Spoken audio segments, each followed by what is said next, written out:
Hello everyone, it's me again, and I'm posting a video this time because I've done it after 4 months of pretty hard work, a lot of blood, sweat and tears should we say. I've finally reached my target weight. I weighed myself this morning and I was 178.8 pounds, which puts me 1.2 pounds below my target weight of 180 pounds. So still hasn't really sunk in, to be honest. So I started back kind of end of October.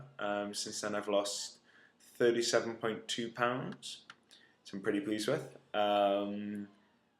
It's crazy. I've been smiling all day, which is nice. And yeah, first of all, I just want to say a thank you to everyone. First of all, at Daily Burn for setting up an amazing website. I really wouldn't have managed it without you guys.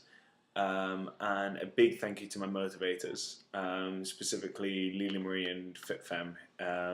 But all of you guys have just been so wonderful and so supportive.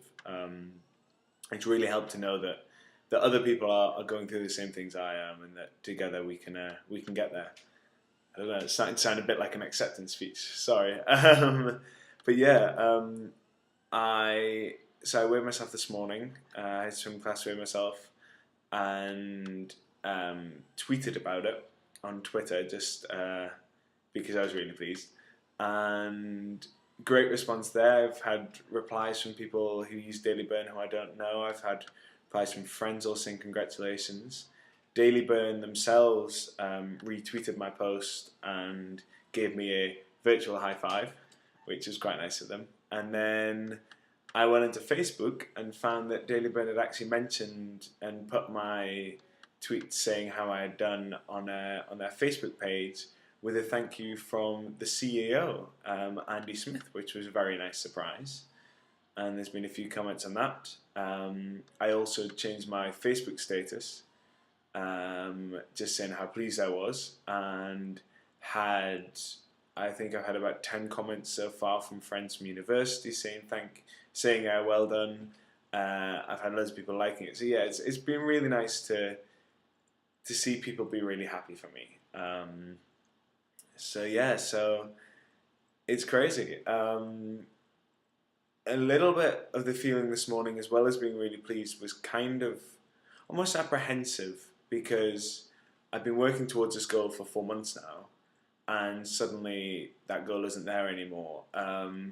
So almost kind of a bit lost. But since then, I've kind of had to think about it, trying to think about what I'm really aiming for. So my main aim now is going to be to reduce my body fat.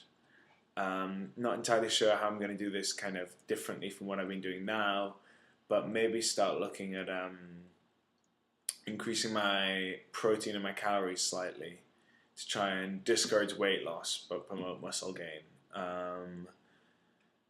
I don't know, I thought about maybe kind of, I'm currently at around 180 pounds, maybe try and cycle it, so spend some time aiming to lose fat and burn the fat to get down to around 175, and then concentrate when I hit 175 for a few weeks on building up the muscle and gaining back the weight to 180, and maybe doing a few cycles of that. I don't know. I don't know what sounds sensible, and I'll be asking on the forums, and if anybody's got any advice, I'd greatly appreciate it. But yeah, that was my thoughts at least. So I've set a new goal as 175, so that I've got something to aim for, but I don't think I necessarily want to stay down there. I mean, to me that's 12 stone 7, so 12 and a half pounds, 12 and a half stone, sorry, in British, and that seems very light for me. It's a little bit crazy. So yeah, I think I'll maybe fluctuate between the two, but aim at the end of the day to end up around 180. Since I last talked, I went to San Francisco, which was a lot of fun. Oh well, first of all, I was ill, which wasn't so fun, with like a stomach bug food poisoning thing, and I was out of action for a good week with that. It really floored me.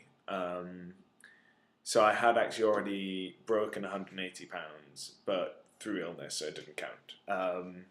I lost that night, I think I lost around 5 pounds.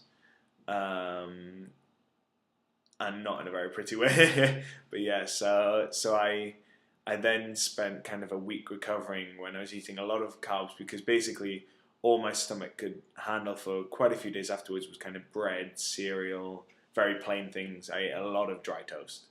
But then I made sure that I kind of got back to being healthy before I started doing anything. And then went to San Francisco for a conference, which was really good, with Fulbright.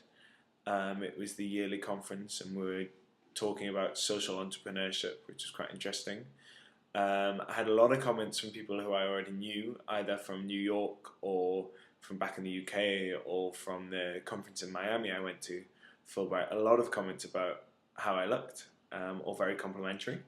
So that was very nice. And then what I really enjoyed was I arrived on a Thursday and immediately went out for a run, just because I'd been sat in a plane for 6 hours, I'd been traveling all day, and I just needed to get out and do something. So I had like an hour and a half, 2 hours before the seminar started. So I asked at the front desk of the reception. We were on Fisherman's Wharf in San Francisco, and she gave me a little leaflet explaining a run along the bay up towards the Golden Gate Bridge that had supposedly been voted in the top 10 runs in America by Runner's World. So on the Thursday, I did a shortish run. I think it was around 4.5 miles. For some reason, I want to say that.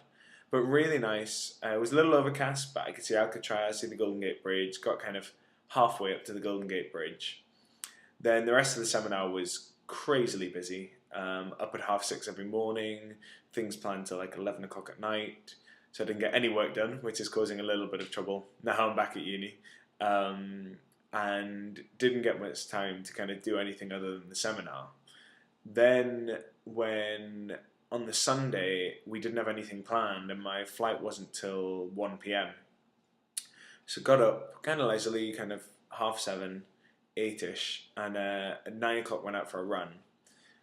Originally planning just on doing another 4 miles or so, and ended up going the entire way to the Golden Gate Bridge and back, which was about 7.5 miles, which was a lot longer than I was planning, but really, really good fun. Without a doubt, the best run I've ever done, I'm sure. The weather was perfect. It was nice, kind of 60 to 65 degrees Fahrenheit, so it wasn't too hot. The views were spectacular. There was a nice little thing when you reached the Golden Gate Bridge, there was a little plaque where you could offer your hands to the bridge, which was a little cheesy, but it was nice because it made you kind of feel like you had achieved something. Also passed a lot of cyclists and triathletes on the way, which was fun. Great to see everyone. I mean, there was loads of runners as well, so it felt like you weren't kind of on your own and doing this. So that was really great, and I really enjoyed it. And it's the longest run.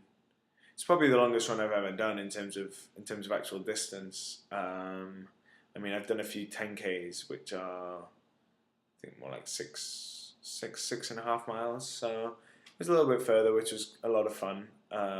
Nice to know that I can do that a little bit extra, especially if I'm thinking about maybe doing a half marathon when it comes to September time, because there's one in Philadelphia, and I'm thinking if I'm doing the triathlon in July, it'll be easier to keep up my fitness and go for the half marathon than if I tried to do a half marathon from scratch. So that was my thoughts behind that, but we'll wait and see about that. The 10-minute YouTube limit is nearly up, so I'm going to sign off now, and I'll be back in a second with part 2.